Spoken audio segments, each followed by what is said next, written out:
Good afternoon, everyone. My name is Eric Eickhoff, and I serve as the Director of Alumni Operations here at John Carroll University.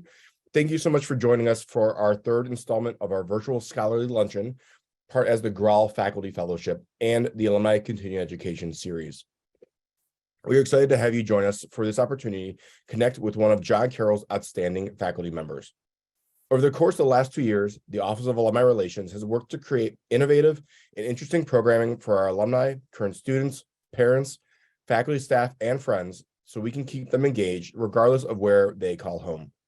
Today's scholarly luncheon is just one more example of how JCU is sharing the expertise of its faculty, staff, and alumni with its broader community. Today's program will focus on research related to the sexism present in doctor-patient encounters, where women's symptoms are dismissed as being all in their heads. The study focuses on stories of women who have been mistreated by the medical system and also looks at long-term implications of treatment being delayed due to misdiagnosis or non-diagnosis. Before I introduce our featured speaker, I wanted to go over a couple housekeeping items. Please use the chat feature to ask your questions, and I will curate them and ask them to our presenter at the conclusion of her presentation. Also, there'll be a couple opportunities for you to participate and use the chat feature to give your thoughts, and I will curate those and then share them with a larger group. And then finally, we encourage you to use the full screen option so you can more fully enjoy the presentation. It is now my pleasure to introduce Deniz Durmus, PhD, and Associate Professor of Philosophy at John Carroll University.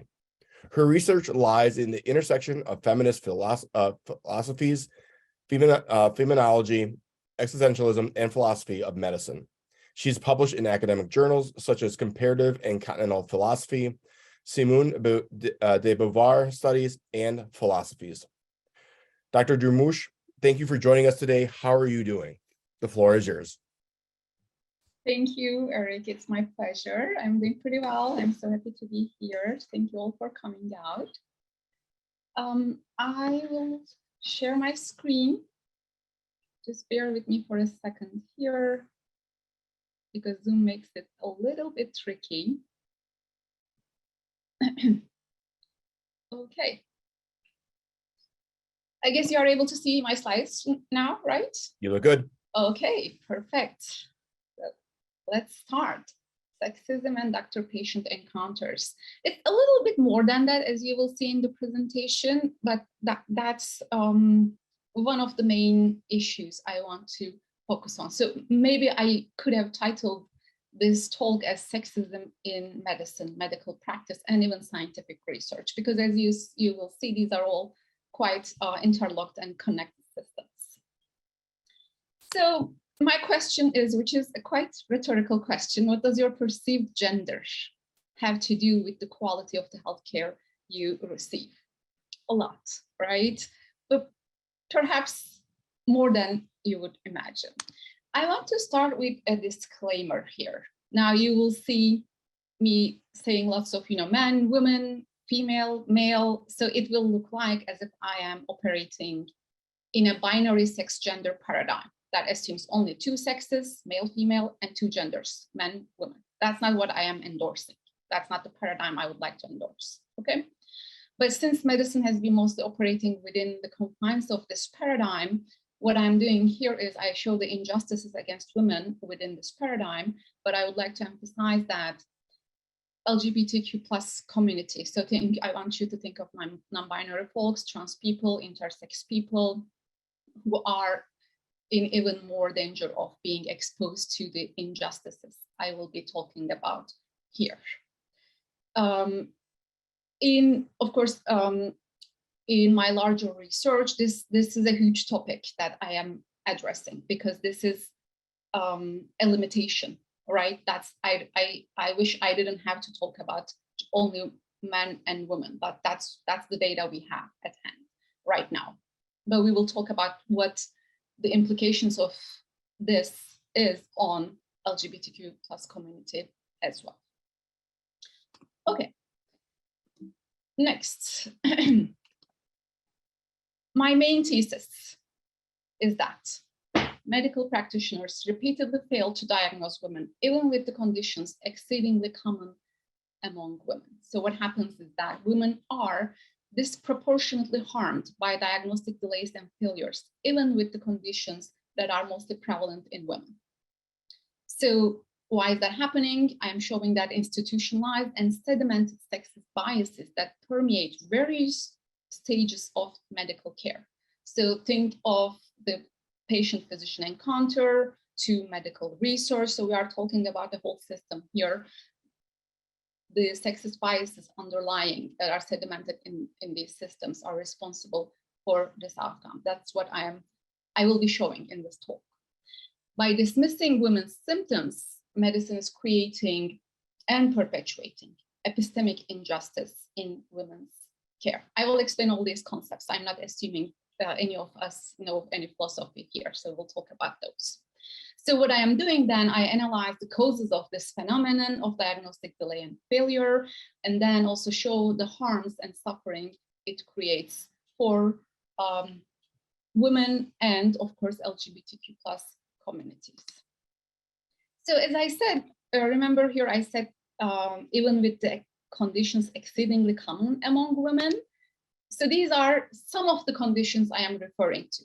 So I am looking at conditions that can, statistically speaking, be categorized as, within quotation, I don't like this term, but women's illnesses, okay, women's diseases.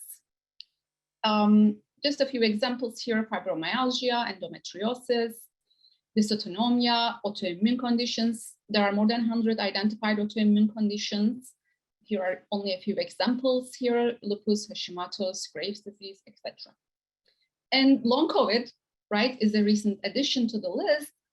But so I don't know how familiar you are with long COVID, but it's really not a disease in and of itself. So when we are talking about long COVID, actually, we are talking about some permutations of these conditions. So many long COVID patients, for example, have some form of dysautonomia. POTS is very common among long COVID patients.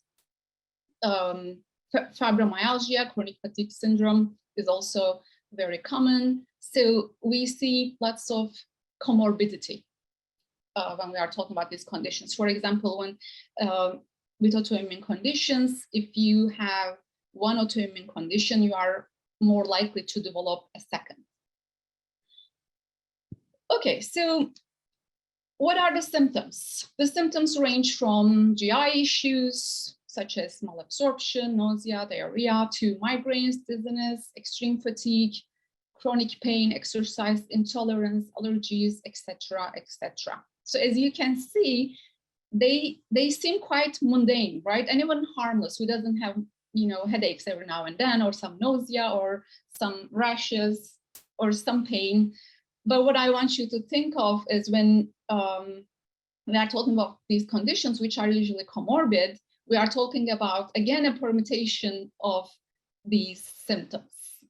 And also, we are talking about living with them prolonged time, for a long period of time. And when you think of it that way, you can see how debilitating they can be. So basically, you also, as you can see, those symptoms, right? If I have anemia, you may not be able to see that from outside, right? Or I have migraine, or nausea, or allergies, brain fog. It's hard to detect from the outside. So to an eye that is not trained in disabilities, and many of us are not, unfortunately, you may look great, but you may be feeling miserable inside. And that's one problem with the diagnostic process. We'll talk about that.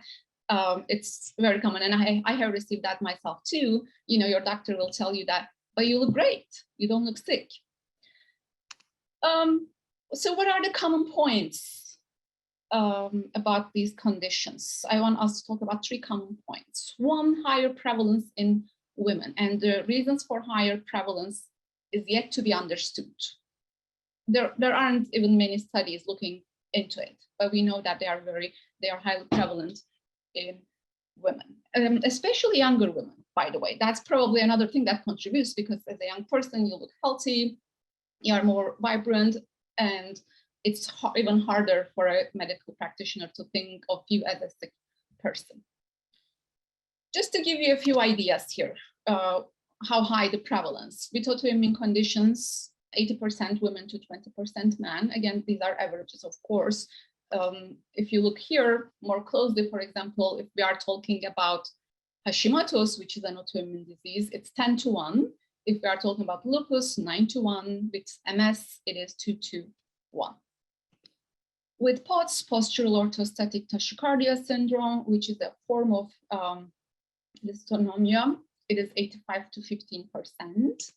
With chronic fatigue syndrome, 80 to 20, and long COVID. This one actually, the research I found says 60 to 80%. So I just did an average. I said 70% here, but we are lacking lots of data here. So we should have more definite results on long COVID as we go along.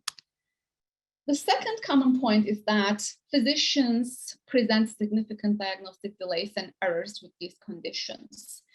So you saw the wide range of symptoms. It's really hard for physicians to diagnose these conditions.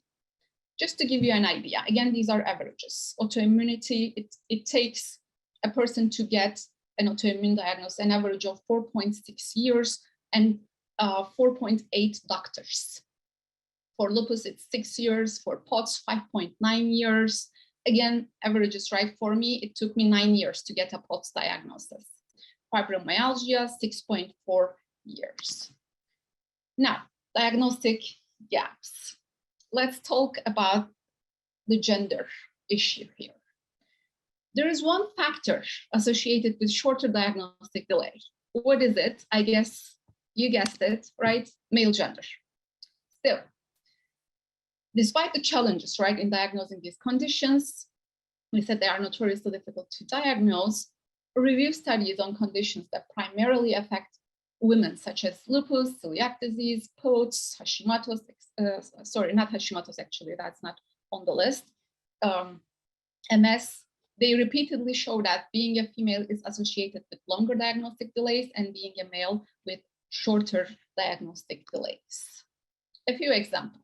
A 2010 Chinese study found a longer diagnostic delay in female lupus patients. That's really striking because we saw in a few slides ago, right? We saw that lupus is 9 times higher in women. So the ratio is 9-1, but still women have longer diagnostic delay. A 2013 survey of myasthenia gravis patients in Australia found that the average delay for women was 3.7, for men 1.9. So it's almost double for women.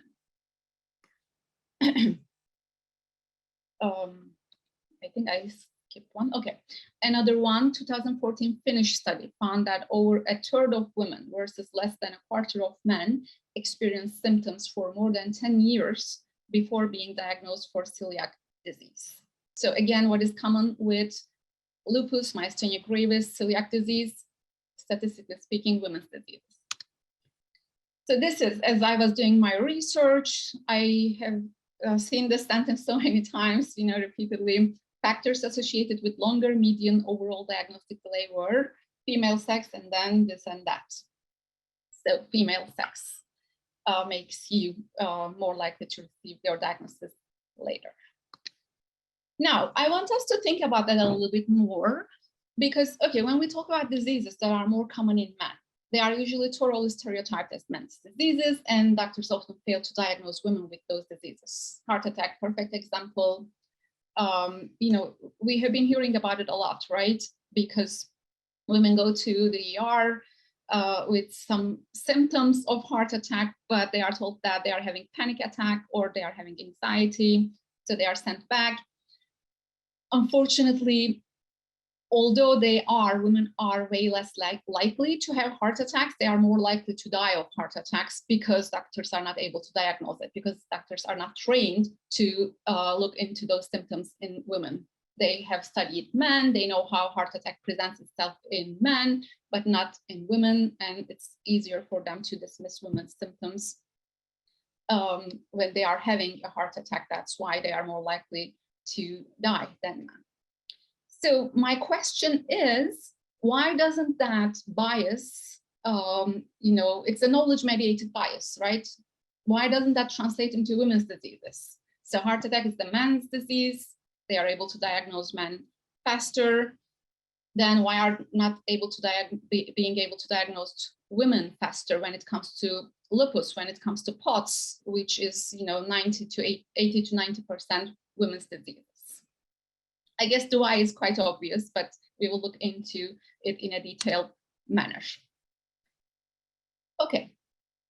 The third common point, which will help us explain the why, is that frequent misdiagnosis and dismissal as psychosomatic before proper diagnosis. So many of these patients will receive a psychosomatic diagnosis at least once, and usually several times, before they receive their proper diagnosis. Now let's look into that. Now I want you to make a guess. How many times do you think women are more likely to receive a psychosomatic diagnosis than men? And Eric will let me know your guesses. You can put it on the chat box. So we have a 20, 3 to 4, 10 times, 20 times, 60 times, 50. Yeah, 20, the answer is, oh, go ahead. 2010. Okay, so I guess I have an audience that is quite familiar with these issues. 10 times more likely. Thank you for your answers, for your guesses. 10 times more. So now I want us to have a little bit more information, and then we are going to synthesize all this information. Now, what are the symptoms that lead doctors to think of psychosomatic illness? Fatigue, chronic pain, insomnia, GI issues, migraines, etc. As you can see, there's a complete overlap, right, with these symptoms and the symptoms we talked about before. So it's very easy to mix. With psychosomatic, what do I mean? So these are the things you are hearing when you are experiencing, lots of those issues for an extended period of time.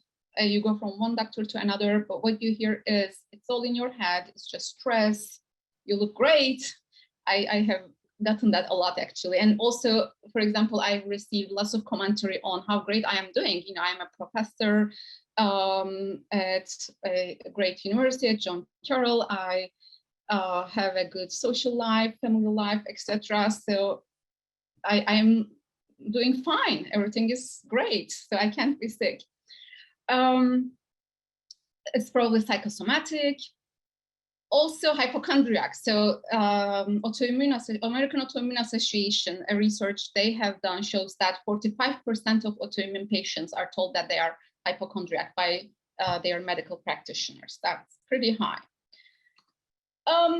So what I want us to look now into, synthesize what we have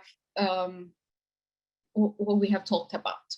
Now, many women who have chronic conditions go through repeated experiences of not being believed in by the medical professionals they interact with. Moreover, they are subjected to medical gaslighting as their medical practitioners try to convince them that their ailments are all in their heads, or they are making up their symptoms. I mean, that's how usually as a patient you hear it. There's nothing wrong, you are making it up. I think this also has a lot to do with over-reliance on objective standards or blood tests, your test results. So I remember hearing that a lot. There's nothing wrong in your blood test, everything looks great, there's nothing wrong with you, so you're fine. So the main diagnostic tool in medicine once was listening to and examining the patient, right? But in recent decades, advances in technology shifted the focus from the patient to laboratory testing, which is considered to provide objective information about the patient's health. Now, the new motto is, if you can't measure it, it doesn't exist. Now, over-reliance on blood tests creates the dangerous implication that normal blood test results attest to the health of the patient. And usually what happens in the experience of these women is that it prematurely concludes the research. So what is interesting here is that some of these conditions we talked about, there are no blood tests to identify them. POTS, for example, your physician suspects it, and then you need to take a tilt table test. So you can't identify it by a blood test. Fibromyalgia, again, you can't identify it by a blood test. Or for autoimmune conditions, for example, you need to really suspect a specific condition so that you can order that blood test to that specific antibody, so that you can see whether that autoimmune condition is present or not. So a regular panel may not be able to show all these, many of these conditions actually. Okay, now the catch-22. To talk a little bit about the psychosomatic diagnosis. The problem with it is that it doesn't really rely on a psychological examination of the patient. So I have been told that, it's probably psychosomatic, but they would also refer to the fact that, I'm doing fine in life. So it seems contradictory. So it doesn't really rely on a psychological examination of the patient, but rather on lack of evidence pointing to a physical illness. So what is interesting here is that that's catch-22 I want to pay your attention to. The very same set of behaviors that an average patient diagnosed with psychosomatic disorders usually presents, they are being used as supporting evidence for the diagnosis itself. And that's circulatory reasoning. We call it a fallacy in philosophy. What are those behaviors? Having been to many doctors with the same complaints. But what do, right? If one doctor tells you there's nothing wrong with you, but still you are suffering, you go see another doctor.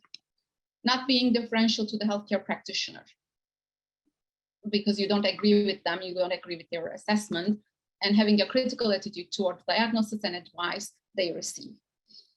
One thing, for example, exercise intolerance is very common, right? It's, for example, very common with long COVID patients too. But when you see a doctor, usually their recommendation, so I will talk about losing muscle mass and the recommendation would be, oh, you should exercise. And I would say that's exactly the problem. I can't exercise because I get sick when I exercise. I have exercise intolerance, apparently. So the advice may not be helpful, but also it could be at times harmful. The last thing you are probably supposed to be doing if you have long COVID or POTS is involving yourself in a rigorous exercise regimen. You have to go very slow on exercise with such conditions.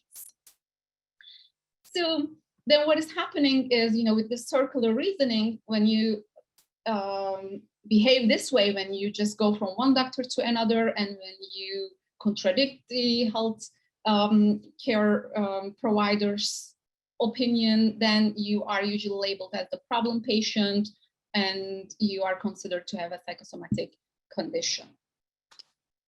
Now, let's understand more of the why, right? I want us to look into disproportionate distribution of epistemic authority and credibility in our society.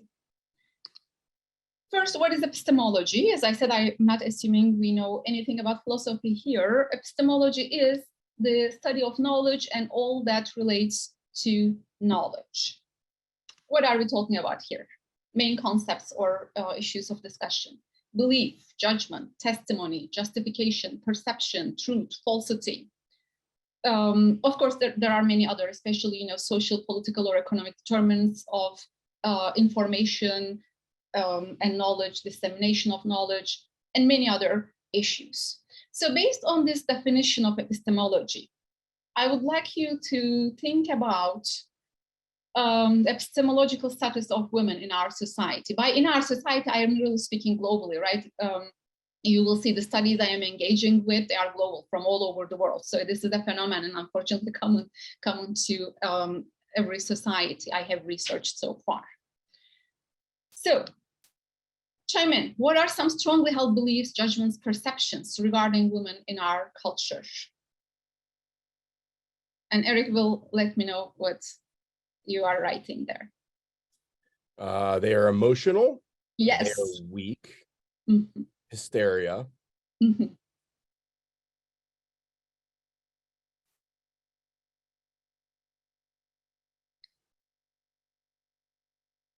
That's what we have so far. Mm-hmm. They talk a lot. Dependent and vulnerable, overly dramatic, Men are more predictable, overreacting, irrational. Mhm. Well, the audience got all my list. There you go. So we believe women to be emotional, nurturing. I wanted to put nurturing there because it's supposedly a positive quality, right? But if you think of it historically, attributing nurturing to women is what confined them to the private space. It's what confined them or separated them from the public space to joining many artistic, scientific, and otherwise many endeavors. So emotional, nurturing, hysteric, fragile, weak, untrustworthy, irrational. So if this is how we perceive women, these are sexist stereotypes, right? Sexist stereotypes regarding women. What happens when such stereotypes affect the physician's evaluation of the patient? So the physician also lives in our society, right? They are not independent of, and also I'm not referring to the male physician or female, anyone, or non-binary physician, anyone who lives in this society will be exposed to those stereotypes. Okay, so what happens? What happens is epistemic injustice happens. So in my research, I am analyzing this question by using contemporary philosopher Miranda Fricker's framework of epistemic injustice. It's one of my favorite works in philosophy, Epistemic Injustice by Miranda Fricker. So what is epistemic injustice? A wrong done to someone specifically in their capacity as a knower. And she analyzes epistemic injustice under two headings. First, testimonial injustice. Testimonial injustice is a form of epistemic injustice where the hearer's prejudices about a speaker lead the hearer to downgrade the credibility of the speaker's testimony. Basically, due to the biases, prejudices you hold against the speaker, you consider their testimony to be unreliable or less reliable compared to yours or others. That's what testimonial injustice is. Now let's think about testimonial injustice and women. I guess Me Too is the best example to show us that how, it glaringly showed us that we have a problem believing in women's testimonies, right? Now, how does that translate into medical contexts? Now, medical experts are usually assumed to have an infallible knowledge of the human body, its ailments, and how to cure them, right?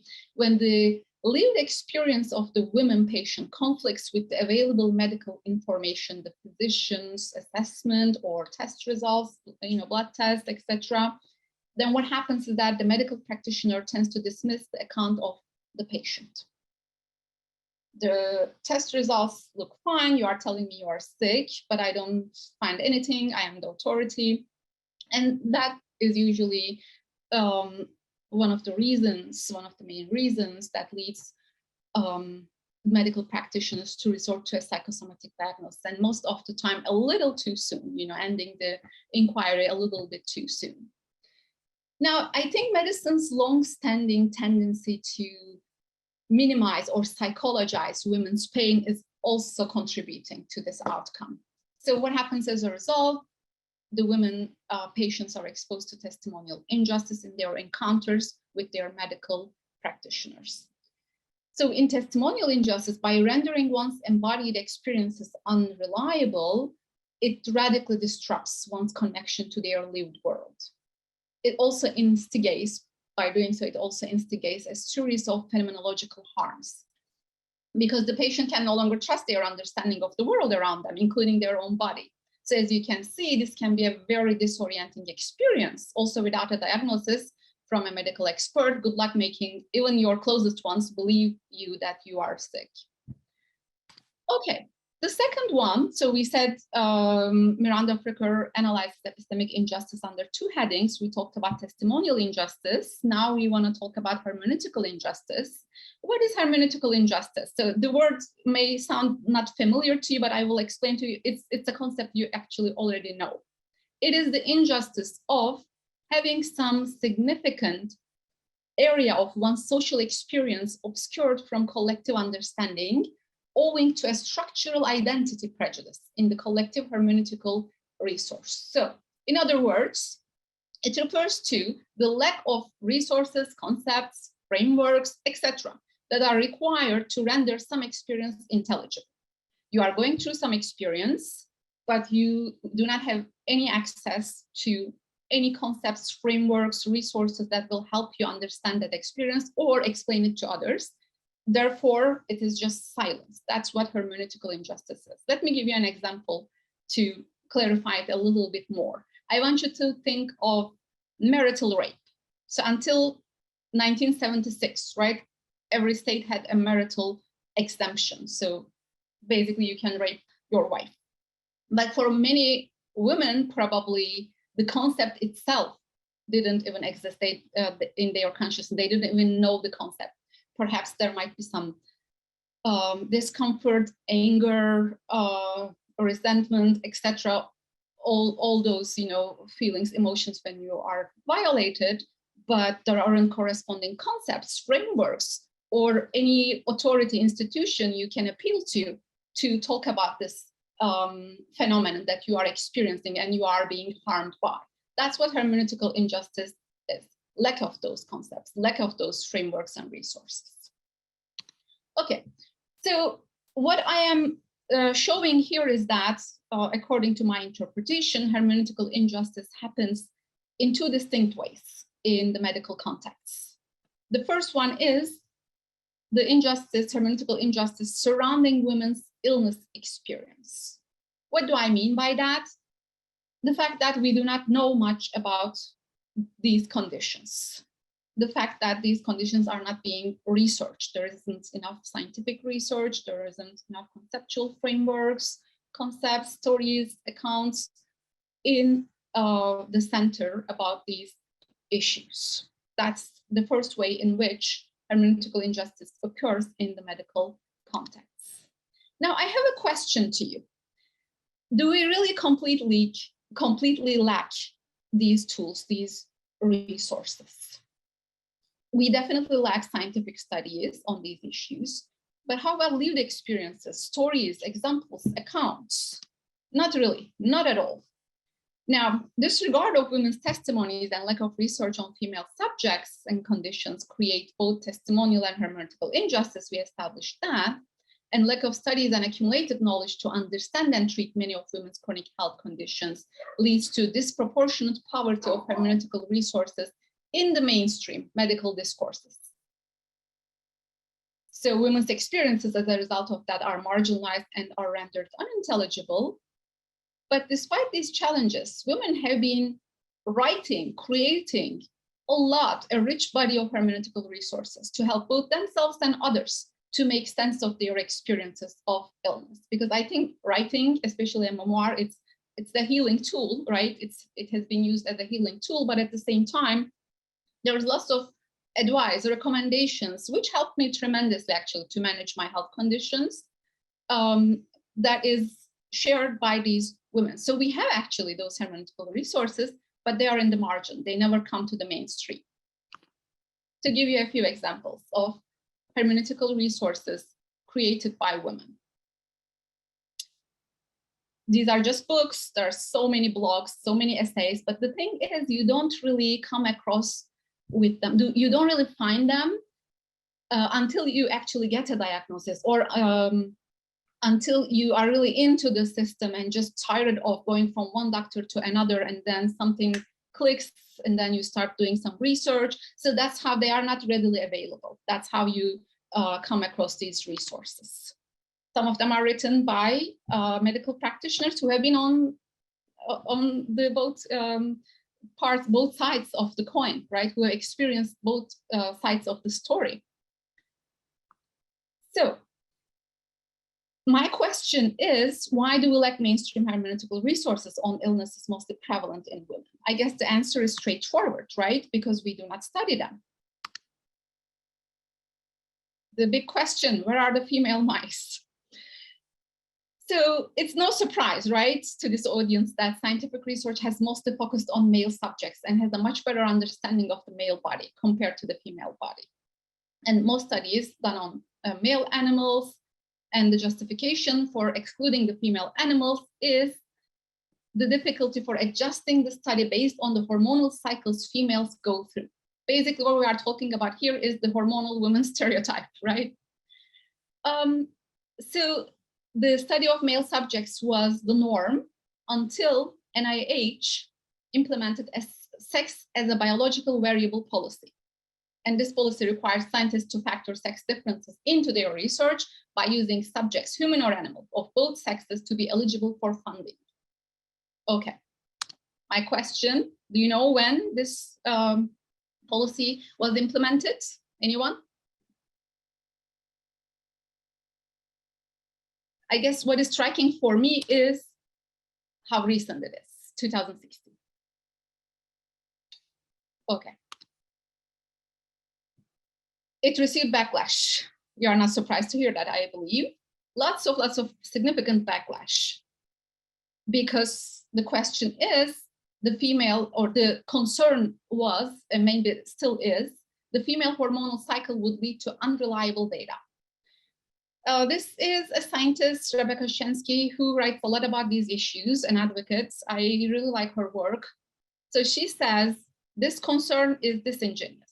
She says, male subjects also have hormonal changes, yet since scientists have been studying them since the dawn of scientific research, these hormonal dynamics are not considered as a variable, but rather treated as a given. And then she invites us to think about those unconscious biases. You should check out her work. I really enjoy reading her articles. Now, chime in. Percentage of studies that enrolled both female and male animals during 1909, 2009. So that's basically the century upon which most of our medical knowledge is based on, right? So the percentage is, any ideas or guesses? Eric? We got 5%, 15%, 10%. Very close. 15%. Good. But don't get too excited with the 15%, okay? So even when we are talking about the 15%, where both male and female animals are included in the research, we see that the proportions are quite skewed, right? This is just an example of a study that has been done in 2011. So they are looking at many studies, and what they find out in many disciplines, 9 disciplines, 10 biological disciplines, and they found a male bias in 8 out of the 10. So for example, in neuroscience, the representation of male subject as opposed to female is 5.5 to 1, pharmacology 5 to 1, physiology 3.7 to 1. So even within this 15%, we are talking about a very low representation of female subjects. Now, so we talked about hermeneutical injustice surrounding women's illnesses. Basically, if you don't study something, you won't know about it, right? Second, hermeneutical injustice surrounding the physician-patient encounter. Now,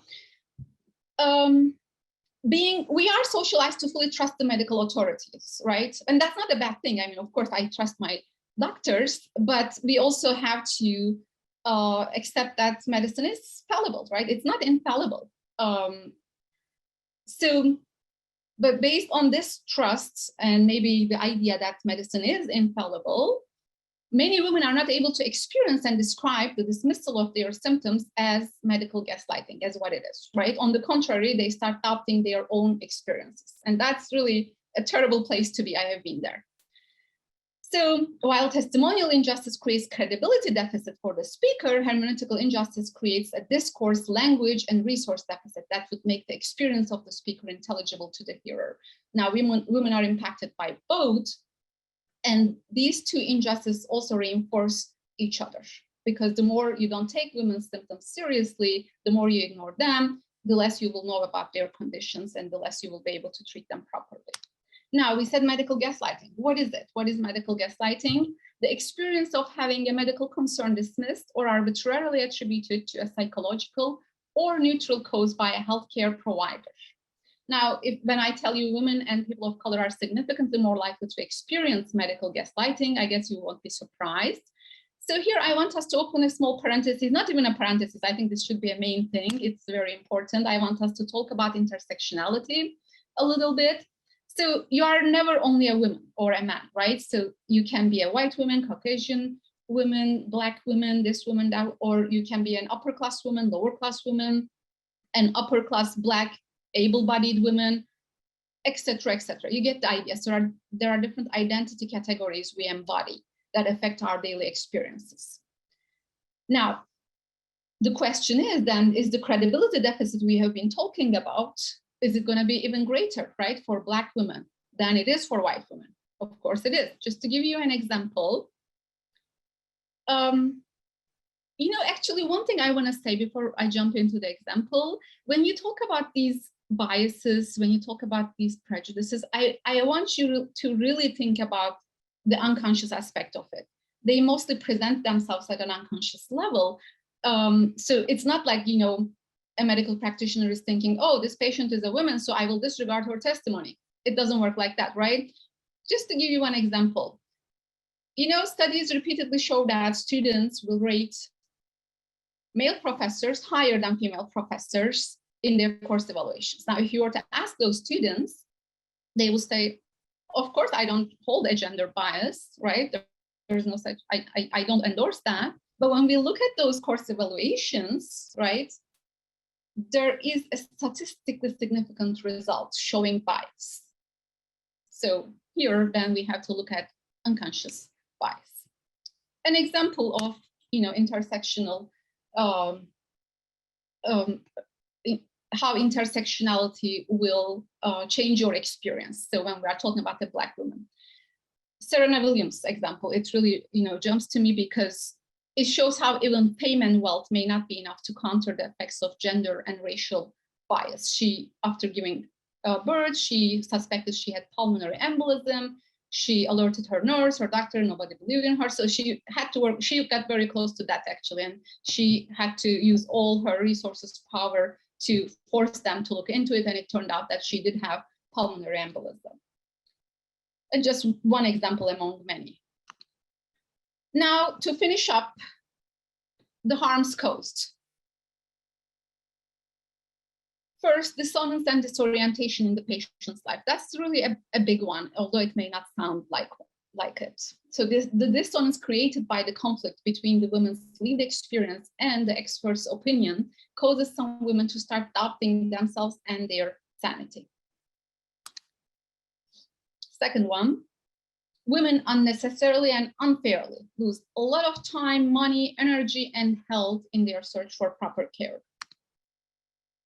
Another one, lack of access to workplace accommodations. That's also huge, right? Because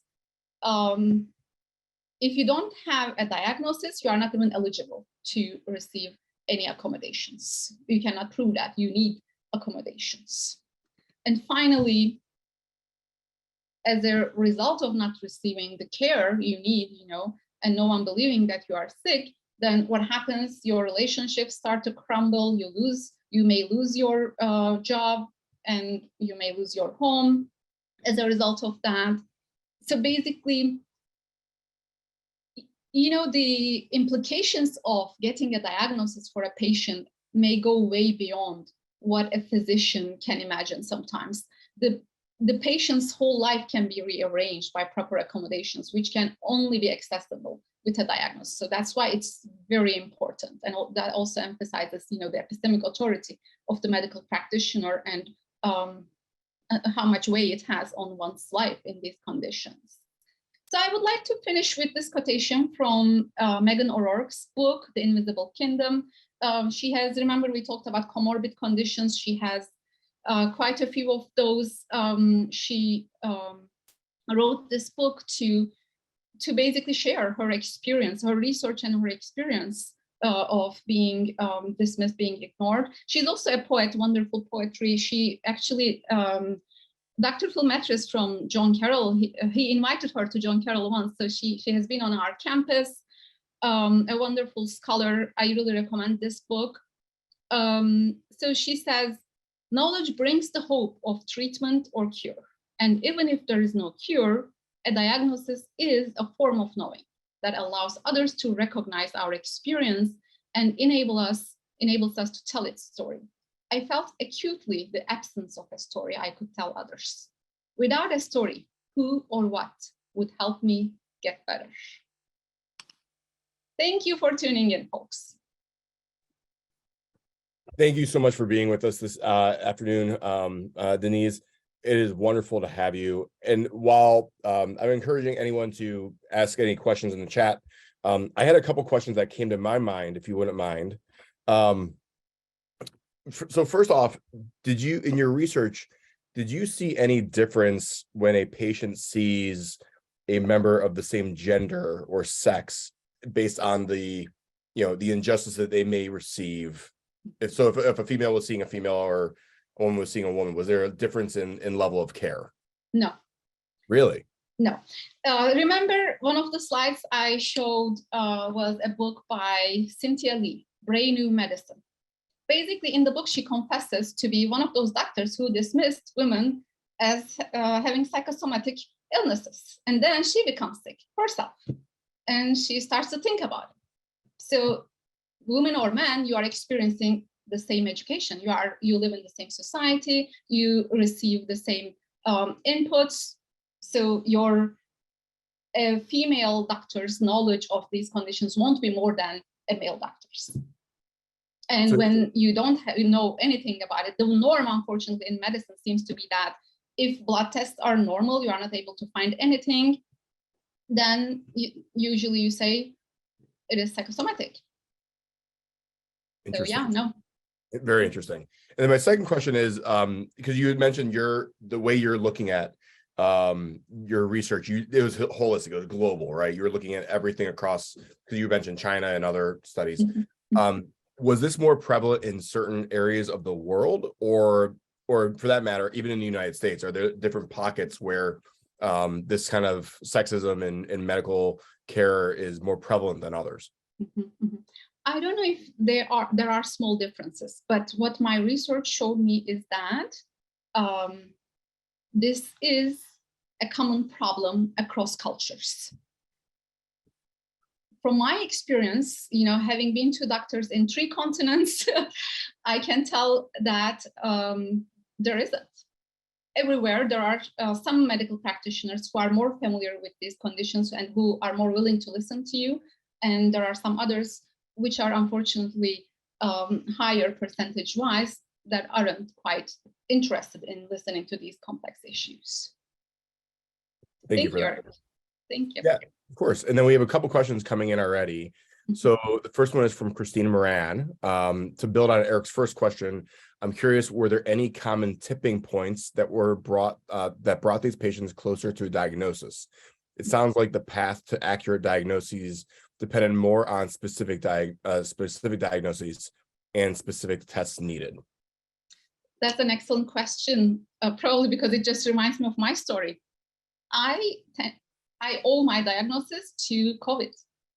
So basically, I told one of the doctors I have seen when my symptoms got really worse, I said, it really looks like long COVID. I said, I have been researching long COVID, and also my condition started on 2013 January when I had some sort of sickness. It was like a viral infection, but nobody knew what it was.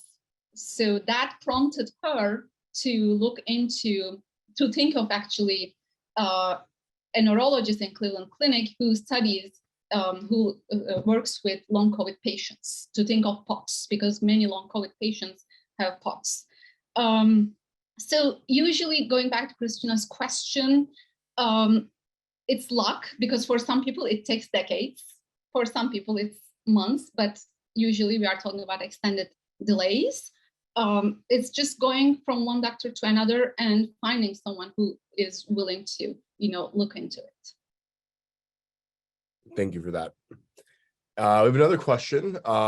Recently, trauma studies research delivered by the books of physicians such as Bessel van der Kolk or Gabor Mate, I hope I'm pronouncing those right, use terms such as mind-body to emphasize the interdependence of mind and body. Do you think a conceptual shift in how we understand the relationship between our mind and body would help in tackling the issue that you were addressing? That's an excellent question. It sounds like a question that might have come from Dr. Oranlı. I assume yes. Thank you, Imge. Thank you so much for this question. So another disclaimer perhaps I should have made is that I am not endorsing a mind-body dichotomy, a Cartesian mind-body dichotomy. It sounds like it, right? As if like there are those psychosomatic illnesses and then there are those real illnesses. Lots of overlaps. And if anything, actually, I am arguing in my paper, which is a more extended version of this research, I am arguing against it. So exactly as Dr. Aranlı says, I am asking for a paradigm shift where we don't really separate the two, but we consider the mind or the soul as existing in the body, and they are both interacting and co-constituting each other. Not that one is causing the other to have something, not that I have a psychological problem and then it's causing me to have nausea or this or that, but they are co-constituting each other. So also another question related to that, I know, Imge, that's not what you're asking, but I think it's an important point, is the idea that these conditions may be caused by, you know, psychological distress, etc. It may be, but again, as long COVID showed us, most of the time we are talking about a viral infection that triggers this, you know, or hijacks the nervous system or the circulatory system or, you know, the heart, the liver, or whatever it is that you are talking about. So again, but there might be that, it might be the fact that some psychological trauma or whatever might be making, for some people, again, we can't really generalize, might be making the body a little bit less resilient, and maybe that's why it hits those people. It's just so complicated. We can't really say, okay, this is mind, this is body, this is psychosomatic, this is, you know, real illness. So that distinction is not something I would like to endorse. Thank you so much for that question. And then a follow-up point was wondering if trauma makes people more prone to illness, which... Yeah, so statistically speaking, yes, you know, especially early childhood, adverse childhood experiences, ACE. Statistically speaking, it makes you more prone to developing chronic conditions in the future. So there is this connection. So I think we definitely need more research looking into that, but also we need to not generalize or disregard the patients who may not have, right, any sort of trauma, but still, you know, might be affected by a virus maybe, or, you know, an infection or whatever. You know, just think of depression, for example. Early childhood experiences, adverse childhood experiences may cause depression, right? But you might have a brain injury, a traumatic brain injury, and it might cause depression as well. So it is multi-layered. It can have a variety of reasons. But statistically speaking, yes, this connection, it has been established. Thank you for that. And then wondering if maybe the last question here. So talking about how people react to this. So two groups of people come to my mind. Those who are, you know, in the medical industry, are practicing. How do you, or have you seen them react to your research showing that there is, you know, sexism built into the system? And then kind of bringing it back more to John Carroll, when you talk with our current students, what's their reaction when you know, show that this is going on within the medical industry? Yeah, the students are so intrigued by this research. And I see one of my former students here, Caitlin, hi. They are very intrigued by this research. And one thing I have noticed, I also taught a course on philosophy of medicine. Unfortunately, so these conditions, they mostly affect young women. So I had many students who have had some of these issues. So they were interested in learning more about them, but also for some students, they had the idea that sexism is no longer a thing, right? We live in an equal society. I can do anything I want that women couldn't have done before. So when I show this research, they were a little bit disappointed. They would be a little bit disappointed, and they would think about how latent sexism can be. You know, maybe when you look at it on a surface level, you don't see much, but when you dig a little bit, you see there are so many, latent issues related to sexism. Not only in medicine, right? Medicine is only one institution in our society, and they are all connected. So if there is if women are being paid less than men, then you are going to see, a similar type of sexism in other areas in medicine as well. And what was the second question? So I work a lot with Cleveland Clinic. So both formally and informally, for example, I present my research at the Lerner School of Medicine, and the students are, again, very intrigued by this research. They want to learn more. They email me. They want to read more resources, and that's very heartening. I'm very happy about that. And after being in the system for so long, as I said, I received my post-diagnosis after 9 years.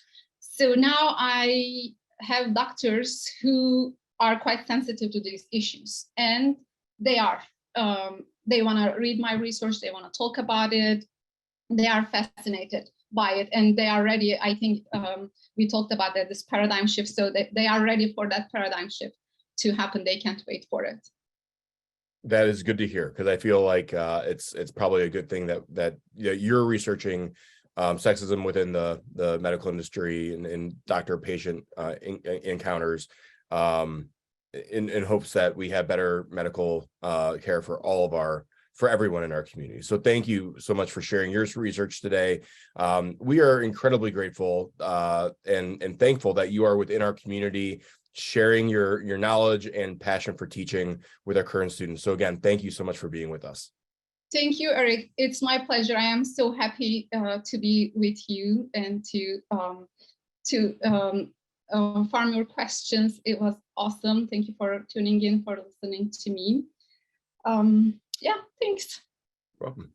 And then finally, before I say goodbye, this holiday season, please consider a charitable gift to John Carroll in support of our students, our outstanding faculty, and our entire campus community. If you've already made a gift this year, thank you so much for your generosity. If you have not, please join me in donating to John Carroll so that we can continue to deliver an outstanding research for our current and future Blue Streaks. You can make a donation by visiting jcu.edu/give. Thank you again for joining us. Have a wonderful holiday season. Take care, be well, and onward on John Carroll.